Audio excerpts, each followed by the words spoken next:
Pozdrav svima i dobrodošli u moj novi video. Za početak, htio bih svima poželjeti sretnu novu godinu i iako je 2020.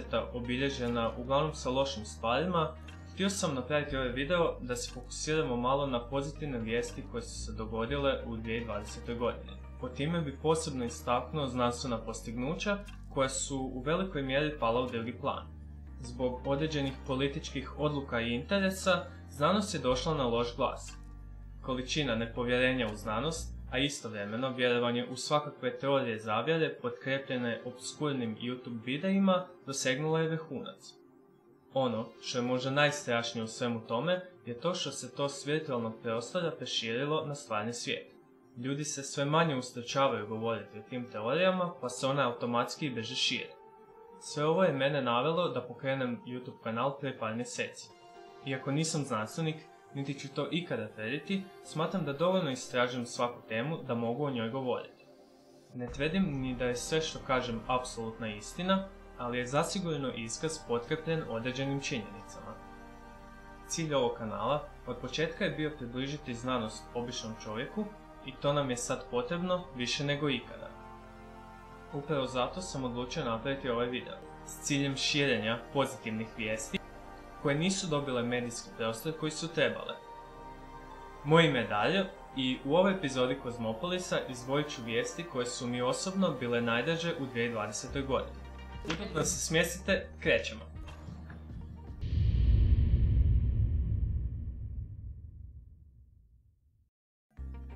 Krenut ćemo s vijesti koja je bila tema mog prvog videa na kanalu, pronalazak plina fosfina u Venarinoj atmosferi. Ako želite znati više o ovoj temi, pogledajte moj video ovdje. Ukratko, u časopisu Nature Astronomy objavljen je rad u kojem su znanstvenici predstavili da su pronašli plin fosfin na otprilike 50 km iznad Venarine površine. Budući da su atmosfere planeta pune raznih plinova, što čini fosfin posebnim. Njegova posebnost dolazi iz činjenice da na Zemlji nastaje ili kao posljedica raspadanja organskog tkiva ili u laboratoriju.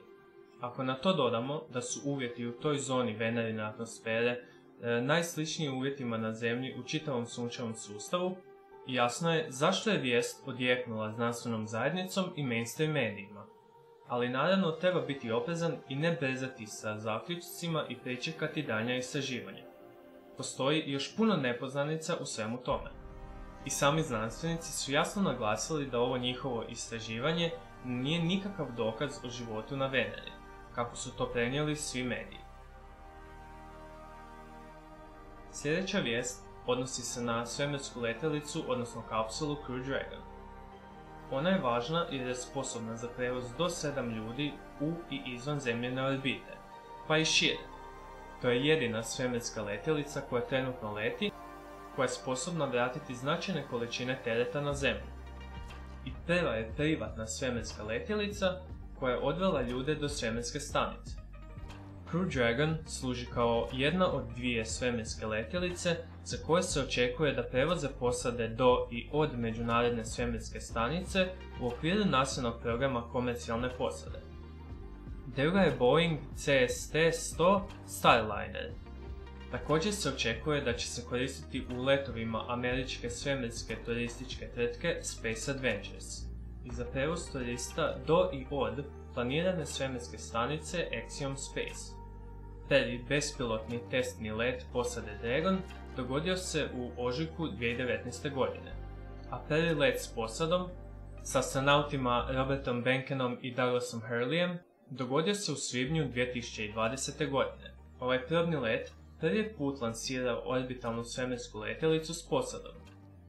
Crew Dragon, uključujući raketu Falcon 9 i pripadajuće zemaljske sustave, NASA je u potpunosti certificirala kao prvi komercijalni sustav svemirskih letjelica u povijesti, sposoban za prevoz ljudi do i s Međunarodne svemirske postaje.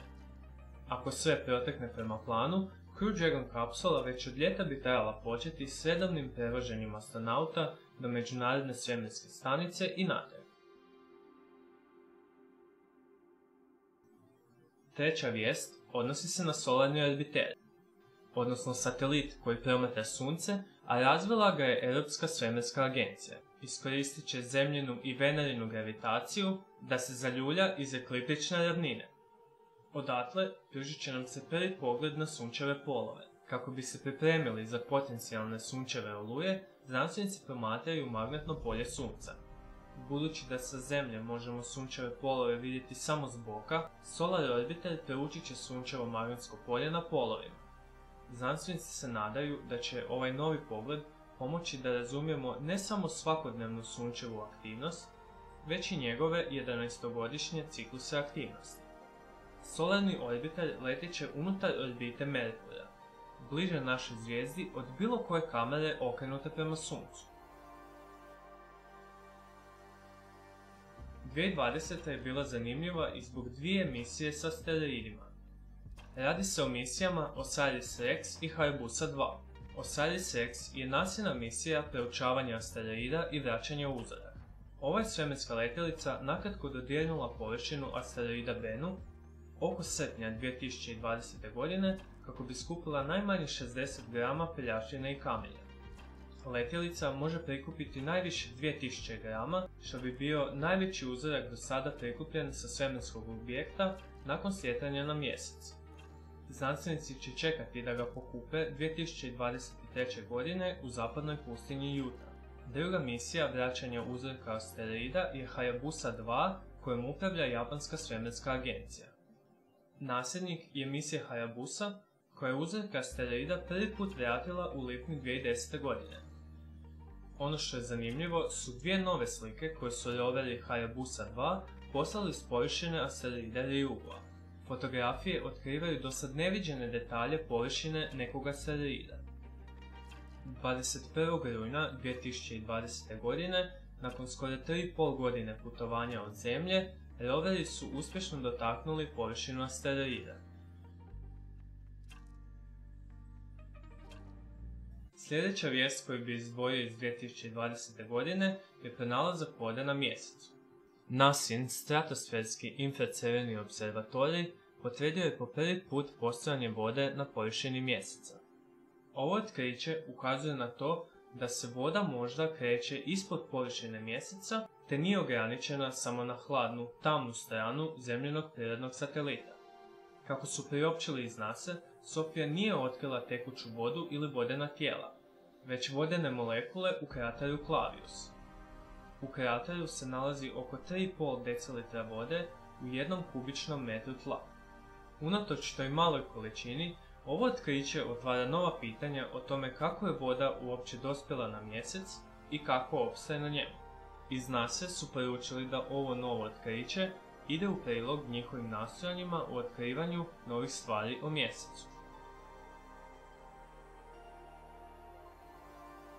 Kad smo već kod mjeseca, sljedeća vijest koju bi istaknuo odnosi se na kinesku letjelicu Chang'e 5. Zadaća te letjelice bila je spustiti se na površinu mjeseca, uzeti uzorke tla i vratiti se natrag na Zemlju. To je prva svemirska misija nakon 45 godina, čiji je cilj vratiti uzorke tla s mjeseca. Lansirana je 23. listopada i tijekom svog leta zabilježila je jedinstvenu perspektivu sustava Zemlja-Mjesec, koje možete vidjeti na ove dvije slike.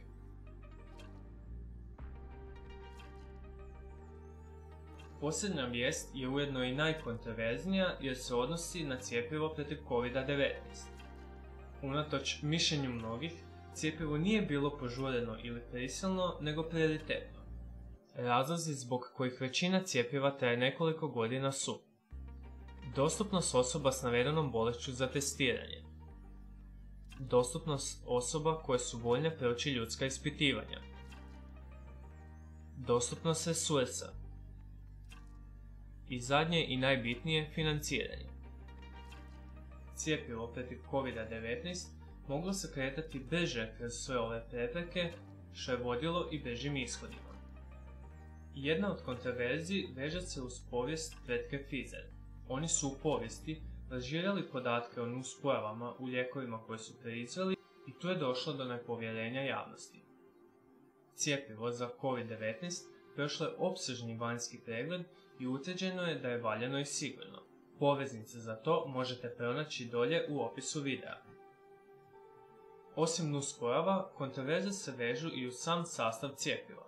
Radi se o cjepivu koje je drugačije od ostalih jer koristi mRNA. mRNA u cjepivu kodira kritični fragment virusnog proteina i to daje imunološkom sustavu pregled stvarnog izgleda virusa bez izazivanja bolesti. To bi značilo da vaše tijelo stvara lažnu uniformu virusa u kojoj nema virusa. Iako je ova sintetska mRNA genetski materijal, ne može se prenijeti na sljedeću generaciju. To znači da vaše tijelo neće više proizvoditi lažne ljudske virusa. U osnovi nekoliko dana radite lažne ljudske i onda prestajete. Najbitnije u vezi ove vijesti je to da smo uspjeli stvoriti cjepivo u tako kratkom periodu. Hvala vam na pažnji, nadam se da ćemo se nastaviti družiti ove godini, a do onda